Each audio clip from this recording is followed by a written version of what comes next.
promise you we've got 3 acts in this section. We've got 3 acts in this section, so don't forget that deal we had, right? You've all been for a drink, you've all been for a wee. Don't get up and wander about when the acts are on. Give them your attention. The more love and affection you give the acts, the more love and affection you'll get back for them, the better night we'll all have. It'll be amazing. So are you ready for that deal we had? Remember that deal about the 3 options? Remember option 3? Let's have another trial run. 1, 2, 3, option 3.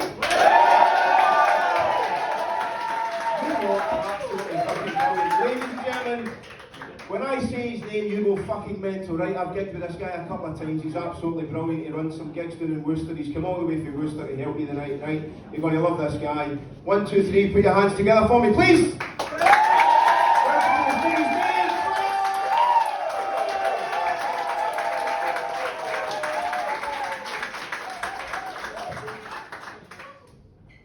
You alright?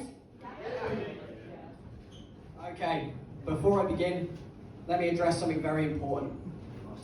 No, I'm not Ned Flanders' evil cousin, alright? I do like the moustache, ladies and gents, I do, but I do get a fair few comments. Someone shouted at me from a van the other month, "Hey Magnum, pedo." Someone told me I look like Luigi in the middle of the breakdown. Mechanical or mental, I've had both. Someone came up to me and was like, "Oh mate, you look like that Lord Kitchener. You know, the guy who got everyone to sign up to World War I." I was like, "Fuck off mate, I can't even get my mates to sign up to paintball." Someone told me I look like Ron Swanson if he went vegan. Very expensive, brilliant, nice to have you in. But no, my personal favourite, someone told me I look like Freddie Mercury. In the dying stages of it. So that's what I'm dealing with, Nottingham. How the fuck are you lot? I saw a photo of my dad the other day, right, and I realised something. As he's got older, he's got fatter, but just in the face. So what's happened is, his cheeks have pushed up around his eyes. So literally, as he's got older, his view of the world is narrowed. You know, because of his chubby cheeks and blatant bigotry. I know I can't really talk. I've turned up tonight dressed like a goth who's undergoing hormone treatment. I'm a nationalist. Of course, I'm not racist, but apparently I really suit the look, so here we are. No, but the problem with my dad is he was always a bit of a miserable bastard. He was the only person I know as a kid to get Bell's palsy and look happier. It's true. And he's always moaning, like he was moaning the other day. He was like, "You know, your generation, you're so fucking impractical. You're so fucking impractical." Which I can take as a criticism if it wasn't coming from a man with 3 Facebook accounts, because he keeps forgetting the password. Even the Facebook moderators are looking at him now and they're like, "This is the shittest catfish we've ever seen." But no, and you notice something as you talk to your parents as you get older, your opinions vary, don't they? And especially on politics. Me and my dad, we were chatting about Shamima Begum a little while ago. You know, the ISIS bride went off and married a jihadi, and he was having a bit of a go, and he was saying, I bet you'd bring Shamima Begum back into the country and stick her on Love Island. Would ya? Would ya? I said, "Of course not, Dad. I put her on Married at First Sight. She's much more familiar with format." Anyway, a little bit more about me. I was born in Bristol. I grew up down in Somerset. And wherever I go in the country, I like to clarify that. Because wherever I go in the country, everyone knows you can't catch incest. However hard you try. But no, I live down the road in a place called Worcester now. There's not much interesting to say about Worcester, apart from the fact that it's got 2 McDonald's, 2 KFCs, 2 Subways, but no Burger King. Alright? And what it also has is a local newspaper called the Worcester News. And I go on their Facebook page regularly. And it doesn't matter, right, what article is posted, someone will always comment underneath, "We want a Burger King."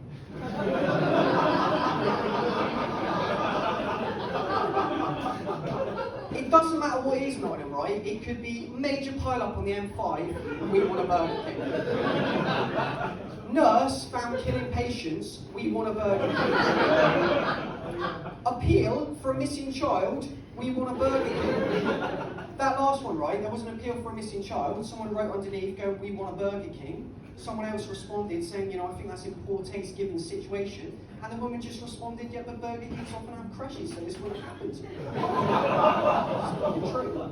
If anyone is worried about that child, by the way, he's fine, he turned up fine. He was just down the road in Kidderminster. They've got Burger King. I started Thai boxing recently, which I know on the surface sounds like kind of a cool hobby, but essentially all I do is go along each week and avoid getting beaten up by teenagers. I'm 30, my life goals haven't changed in over 10 years.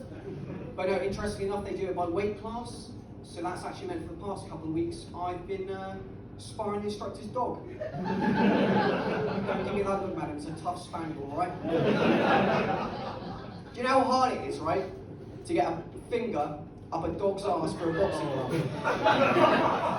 It's really hard. It's really, really, really hard. But not impossible. And personally, I count that as a submission win. No, like, true story, right? I was sparring with this 12-year-old kid, right? And he left hooked me, and he genuinely gave me a concussion. Seriously, little shit nearly knocked me out. But don't worry, Nottingham, I've been training hard, and I've worked out how I'm going to get him back, right?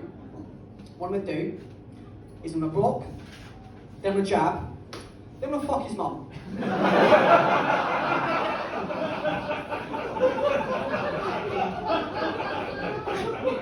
Because my trainer is always saying in life, you can't be the biggest or strongest, just be the most ruthless. So,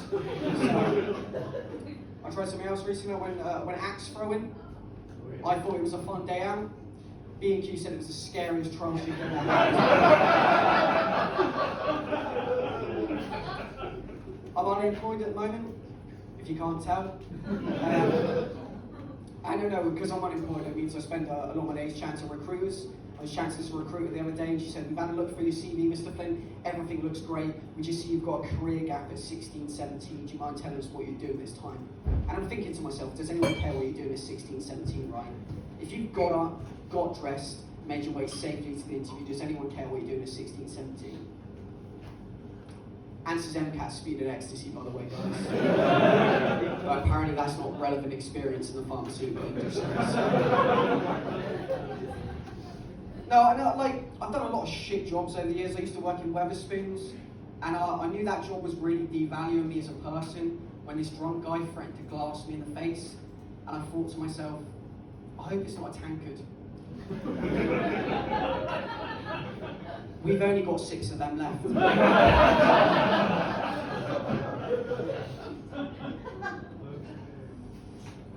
I'm noticing something, right, as I'm getting older.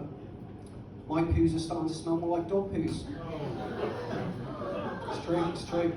My girlfriend said it wouldn't be as bad if we didn't keep hanging the bags up around the house.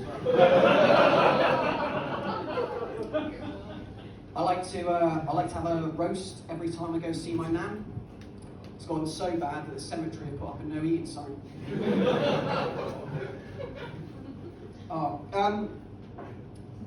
I was chatting to my mate actually the other day, and he said to me, he was like, did you realise that newspapers are dying out?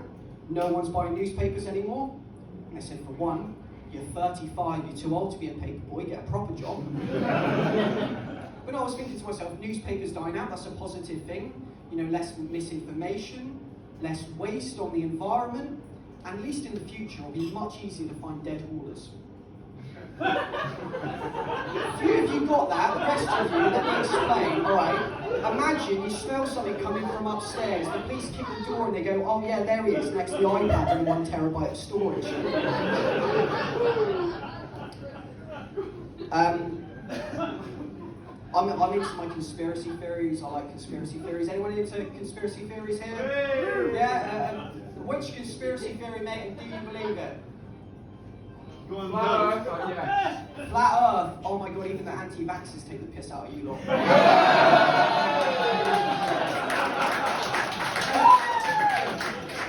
Well, I've got a favourite conspiracy theory. My favourite conspiracy theory is the JFK assassination. It's an oldie, but it's a goodie. And it's, if you don't know, it's basically the conspiracy that Harvey Oswald didn't kill womanizing President JFK. They reckon it was someone else. And I've always thought to myself, did anyone ever just think that Oswald was just really into monogamy? A few of you are less up on history than me. Alright,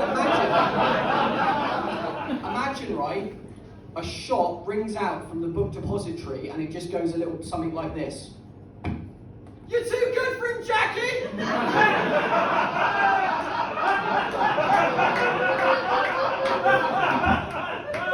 a whore! To be honest, guys, that bit rarely works. I just love screaming Marilyn's a whore and stuff.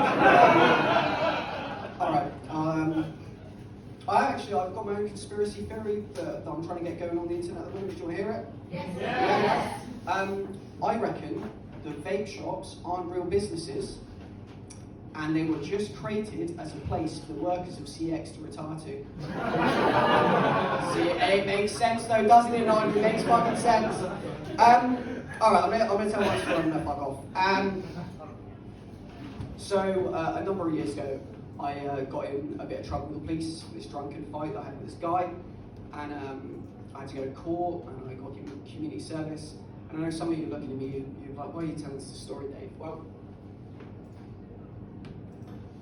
after I was sentenced, and after I was given community service, the judge deemed me a medium threat to society. That's right, ladies and gents, but even with World War III going on, this is a medium threat to society. These ladies in the front are thinking, fuck it, we may even walk home alone tonight. We reckon our Spaniels could take him. I've been Dave Flynn, follow me on Dave Flynn Comedian on Instagram. Have a great rest of the night. You guys have been fucking awesome. Take it easy.